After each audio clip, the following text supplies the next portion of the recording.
اعوذ باللہ من الشیطان الرجیم بسم اللہ الرحمن الرحیم الحمدللہ رب العالمین والصلاة والسلام علی محمد واہل بیتہ الطیبین الطاہرین لقد نکمت ما یسیرا وارجعت ما کثیرا الا تخبرانی ای شیء کان لکما فیہ حق دفعتکما عنہ۔ نہج البلاغہ کی شرح جاری تھی، خطبہ نمبر 205 ہے کہ یہ خطبہ امام نے ارشاد فرمایا اور جوابات دیے طلحہ اور زبیر کے۔ بس اس خطبے میں طلحہ اور زبیر کو امام نے مخاطب بنایا ہے۔ جب ان دونوں نے بیعت کے باوجود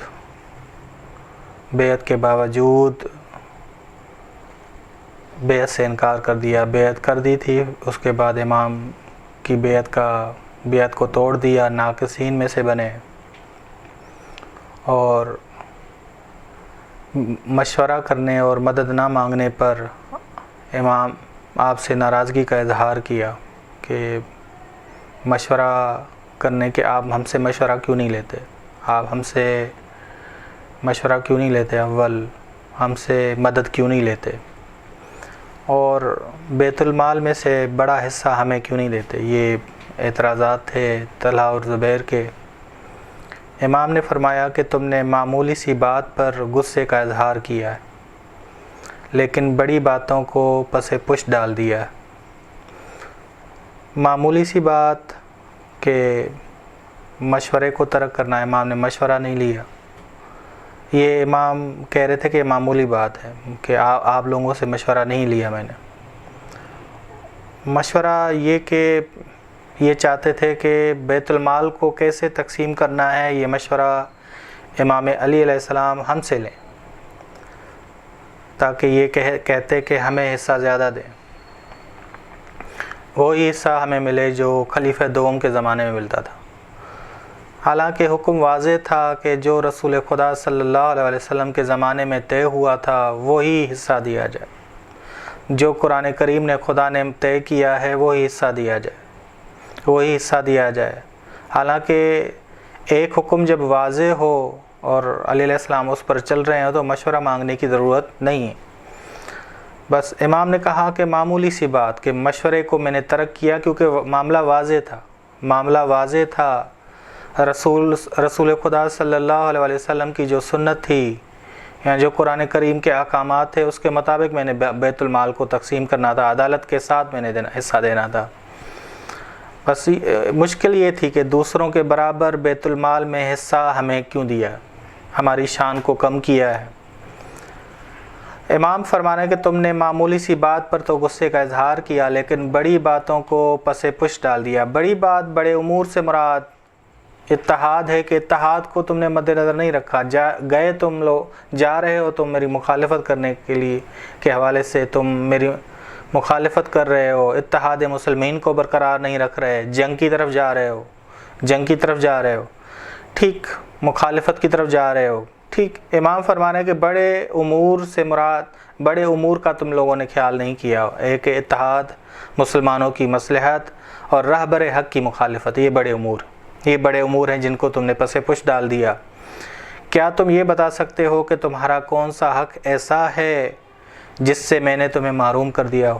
امام نے سوال اٹھایا کہ مجھے بتاؤ کہ میں نے کون سے حق سے تمہیں محروم کر دیا تاکہ میں وہ حق تمہیں دوں، یا کون سا ایسا حصہ ہے جس پر میں نے تمہارے حصے پہ میں نے قبضہ کر لیا ہو، تمہارا جائز حصہ تھا جس پہ میں نے قبضہ کر لیا ہو، معاذ اللہ، یہ کون سا ہے کہ مجھے بتاؤ تاکہ میں ادا کروں۔ یا کسی مسلمان نے کوئی مقدمہ پیش کیا ہو اور میں اس کا فیصلہ نہ کروں یا نہ کر سکا ہوں، وہ بھی مجھے بتاؤ۔ یا اس سے میں لا علم ہوں، وہ بھی مجھے بتاؤ۔ یا اس میں کوئی میں نے غلطی کی ہو، فیصلہ کرنے میں کوئی غلطی کی ہو تاکہ کوئی نقصان بڑا ہو گیا ہو، تاکہ وہ بھی مجھے بتاؤ۔ بس خدا گواہ ہے کہ مجھے نہ خلافت کی خواہش تھی نہ حکومت کی ضرورت۔ یہ تو معاملہ اچانک ہو گیا کہ خلیفہ سوم قتل ہو گئے اور لوگ اکٹھے ہوئے میرے گھر پہ۔ لوگ جب اکٹھے ہوئے تو دیکھا طلحہ اور زبیر سوچ رہے تھے کہ ہم اپنی حکومت بنائیں گے، لیکن جب دیکھا کہ لوگ تو سارے اکٹھے ہوئے ہیں امام علی کی بیعت کرنے کے لیے، تو یہ آگے بڑھے اور سب سے پہلے بیعت کرنے والے بھی یہی بنے، سب سے پہلے بیعت کرنے والے بھی یہی بنے۔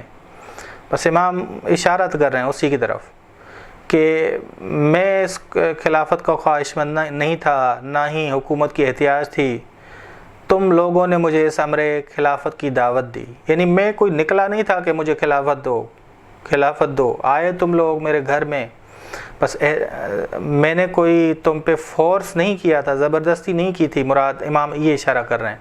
لیکن امام یہ تو چاہتے تھے کہ حقیقی رسول خدا کے جانشین کی حکومت ہو، یہ ذہن میں رکھیے گا، یہ نہیں کہ امام وہ بھی نہ چاہتے ہوں، امام یہ چاہتے تھے کہ حقیقی رسول خدا کے جانشین کی حکومت ہو، تبھی تو وہ احکامات رسول خدا صلی اللہ علیہ وآلہ وسلم کو جاری کر رہے ہیں۔ بس یہ گہرائی سے یعنی ایک معاملہ سمجھنا چاہیے کہ ایسا نہیں تھا کہ امام چاہتے تھے کہ حکومت ہو ہی نہ، امام وہ حکومت نہیں چاہتے تھے جہاں کہا جائے کہ آپ غلط باتیں یا غلط افعال کریں، یہ ایسی حکومت امام نہیں چاہتے۔ بس امام اسی کی طرف اشارہ کر رہے ہیں، غور سے دیکھیں۔ امام فرمائے کہ خدا گواہ ہے مجھے نہ خلافت کی خواہش تھی، ایسی خلافت کی خواہش نہیں تھی جس میں رسول خدا کے احکامات، رسول خدا کی سنت، خداوند عالم کے احکامات، قرآن کی سنت کو نظر انداز کیا جائے، ایسی کوئی مجھے ضرورت نہیں تھی ایسی حکومت کی، نہ ہی تم لوگوں نے مجھے امر خلافت کی دعوت دی اور مجھے آمادہ کیا اور میں آمادہ ہوا۔ بس اس کے بعد جب یہ معاملے میرے ہاتھ میں آ گئے، یعنی خلافت کے معاملے میرے ہاتھ میں آ گئے، تو میں نے اس سلسلے میں کتاب خدا یعنی خلافت کے حوالے سے کیسے حکومت کی جائے، میں نے مد نظر کتاب خدا کو رکھا اور سنت رسول خدا صلی اللہ علیہ وآلہ وسلم کو رکھا۔ بس امام کہہ رہے ہیں کہ میں نے دو چیزوں کو مد نظر رکھا ہے، کتاب خدا اور سنت رسول خدا صلی اللہ علیہ وآلہ وسلم۔ ٹھیک، بس میں نے اسے مد نظر رکھا،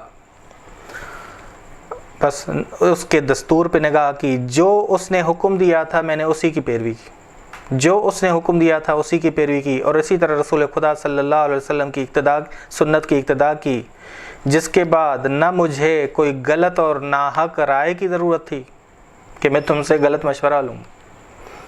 جب ایک چیز واضح ہے بیت المال کے حوالے سے، میں غلط رائے کیوں لوں تم سے؟ سارا مسئلہ یہ تھا کہ کیوں ہمیں بیت المال کا بڑا حصہ نہیں مل رہا، یہ اہم اعتراض تھا طلحہ اور زبیر کا۔ ہم کہہ رہے کہ غلط رائے، میں اگر اس غلط رائے کو قبول کروں تو میں گناہگار ہو جاؤں گا۔ بس نہ تمہارے علاوہ کسی کی غلط رائے میں نے قبول کی، نہ تمہاری قبول کی، نہ تمہارے غیر کی قبول کی، کسی کی میں نے قبول نہیں کی۔ ہاں اگر کسی اور کی قبول کی ہو، اپنے بھائی کی قبول کی ہو تو تم مجھ پہ اعتراض کر سکتے تھے، میں نے تو اپنے بھائی عقیل کی بھی قبول نہیں کی کہ وہ اگر زیادہ حصہ مانگ رہا ہے تو میں نے نہیں دیا۔ ٹھیک، بس میں نے کسی خدا اور رسول خدا کے حکم سے میں کبھی جاہل نہیں تھا تاکہ میں تو کہوں کہ ہاں جی مجھے مشورہ دو، مشورے کی ضرورت جاہل کو پڑتی، میں کسی خدا اور رسول کے حکم سے جاہل نہیں تھا تاکہ میں تم سے مشورہ کرتا۔ جہاں تم غلط مشورے دینے پہ اصرار کر رہے تھے اور دوسرے لوگ بھی اصرار کر رہے تھے، میں نے اس پہ کان نہیں دھرے۔ بس امام غلط مشورے کی مخالفت کر رہے، صحیح مشورے کی مخالفت نہیں کر رہے، یہ ذہن میں رکھیے گا۔ صحیح مشورہ امام لیتے تھے، اگرچہ وہ معصوم ہیں، انہیں مشورے کی ضرورت نہیں ہے۔ ٹھیک، بس رہ گیا یہ مسئلہ کہ میں نے بیت المال کو برابری میں عدالت کے ساتھ تقسیم کیا تو مجھے کیا ملا، یہ اعتراض کر کے آپ نے سب کو مساوی دیا تو آپ کو کیا ملا؟ تو امام فرما رہے ہیں کہ یہ میری جو میں نے عدالت کے ساتھ بیت المال کو تقسیم کیا، یہ میری ذاتی رائے نہیں تھی، میری کوئی اپنی خواہش نہیں تھی تاکہ آپ مجھ سے یہ سوال کریں کہ مجھے کیا ملا۔ یہ خدا رسول خدا کی کتاب خدا کے حکم کے مطابق اور رسول خدا کی سنت کے مطابق میں چلا ہوں، یہ پہلے فیصلے ہو چکے ہیں، میں انہی پہ چلا ہوں، خدا کے معین کیے ہوئے حق میں نے جاری کیے ہیں، خدا کے معین کیے ہوئے حق میں نے جاری کیے ہوئے ہیں۔ بس کوئی ضرورت نہیں رہ گئی تھی کہ اس بات میں تم سے مشورہ کروں۔ خدا شاہد ہے کہ اس سلسلے میں نہ نہ میں تمہیں شکایت کا حق کہ خدا بس گواہ ہے میرے اوپر، اس سلسلے میں نہ تمہیں شکایت کا حق ہے نہ تمہارے علاوہ کسی اور کو شکایت کا حق ہے، کیونکہ میں ایک غلط مشورے کو قبول کیوں کروں؟ بس اللہ ہی ہم سب کے دلوں کو حق راہ پر ثابت کرے اور سب کو صبر کی توفیق عطا فرمائے۔ میں بس صابر ہوں، اگر تم لوگ میری مخالفت کر رہے ہو تو مخالفت کر رہے ہو، میرے مقابلے میں جنگ پہ نکل رہے ہو۔ امام فرما رہے ہیں اس کے بعد صحیح لوگوں کی طرف بھی اشارہ کر رہے ہیں خطبے کے آخر میں کہ خدا اس شخص پر رحمت کرے جو حق کو دیکھے اور حق پر عمل کرے۔ مالک اشتر جیسے لوگ حق پر عمل کرے یا ظلم کو دیکھے تو ظلم کو ٹھکرا دے اور صاحب حق کا ساتھ دے۔ تم لوگ میرا ساتھ دینے کے بجائے، میں حق پہ چل رہا ہوں، صاحب حق ہوں، تم لوگ میرا ساتھ دینے کے بجائے تم میری مخالفت کر رہے ہو۔ بس امام تنہا تھے، حکومت آنے کے باوجود ایسے لوگ امام کو ملے جہاں جو امام کو ستا رہے تھے، مجبور کرنے کی کوشش کر رہے تھے کہ آپ غلط باتوں میں ہم سے مشورہ لیں۔ معاذ اللہ، امام کہہ رہے ہیں کہ میں غلط بات میں تم سے کوئی مشورہ نہیں لوں گا۔ بس مشورہ کرنا بہترین کام ہے، مگر جائز کاموں میں یہ ذہن میں رکھیے گا، جائز کاموں میں مشورہ لیا جا سکتا ہے، دیا جا سکتا ہے۔ غلط معاملوں میں مشورہ نہ لیا جائے نہ دیا جائے۔ غلط معاملوں میں بس امام نے یہ اصول اپنایا کہ میں غلط مشورہ کبھی لوں گا ہی نہیں، میں غلط مشورہ کبھی لوں گا ہی نہیں۔ ٹھیک، بس امام علی علیہ السلام کے خلیفہ بننے سے پہلے طلحہ اور زبیر نے حکومت اور خلافت پر نظر رکھی تھی، لیکن جب دیکھا کہ لوگوں نے امام کی بیعت کی تو انہوں نے بھی بھاگتے آئے اور جلدی بیعت کی تاکہ بیت المال کا ایک بڑا حصہ ملے۔ امام نے سوال کیا کہ میں نے کون سے حق سے تمہیں محروم کیا؟ یعنی امام استفہام انکاری ہے کہ میں نے نہ حق مالی سے تمہیں محروم کیا ہے، نہ کوئی غیر مالی، کوئی بھی حق، میں نے کسی حق سے تمہیں محروم نہیں کیا، بلکہ بیت المال کو تقسیم کرنے میں نے عدالت والا رستہ اپنایا، عدالت کی ہے۔ بس کب میں نے اہم موقعوں پر مشورہ نہیں کیا؟ میں کرتا ہوں اہم موقعوں پہ مشورہ، لیکن غلط باتوں میں مشورہ نہیں کرتا کہ کوئی مجھے یعنی غلط حکم کی طرف لے جانا چاہے کہ میں کہوں کہ ہاں غلط معاملے میں مجھے یعنی غلطی کی طرف مجھے لے جاؤ۔ بس یہ چاہ رہے تھے کہ خواہشات نفسانی یعنی خواہشات نفسانی کے حوالے سے کہ یہ لوگ خواہشات نفسانی کی پیروی میں چاہ رہے تھے کہ حکم دیا جائے۔ علی علیہ السلام توحید کو مد نظر رکھ رہے تھے، خداوند عالم کی توحید کو، خدا کی رضا کو اور رسول خدا صلی اللہ علیہ وسلم کی سنت کو مد نظر رکھ رہے تھے۔ بس علی علیہ السلام معصوم ہیں، وہ خواہشات نفسانی کے پیروکار نہیں ہیں۔ خواہشات، امام نے کہا کہ میں کتاب خدا کے احکامات کی پیروی کرتا ہوں، خواہشات نفسانی کی پیروی نہیں کرتا۔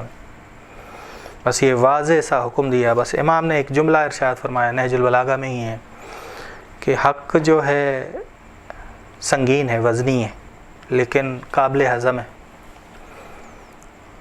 باطل ہلکا ہے لیکن وبا ہے، بیماری ہے، رسوائی کا باعث ہے۔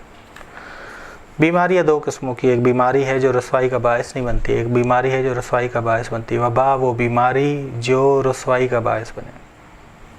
امام نے یہ جملہ کہا ہے کہ ان الباطل خفیف وبی، باطل ہلکا ہے، اس کا کوئی وزن نہیں، تاکہ وہ قائم ہو سکے، ٹھہر سکے۔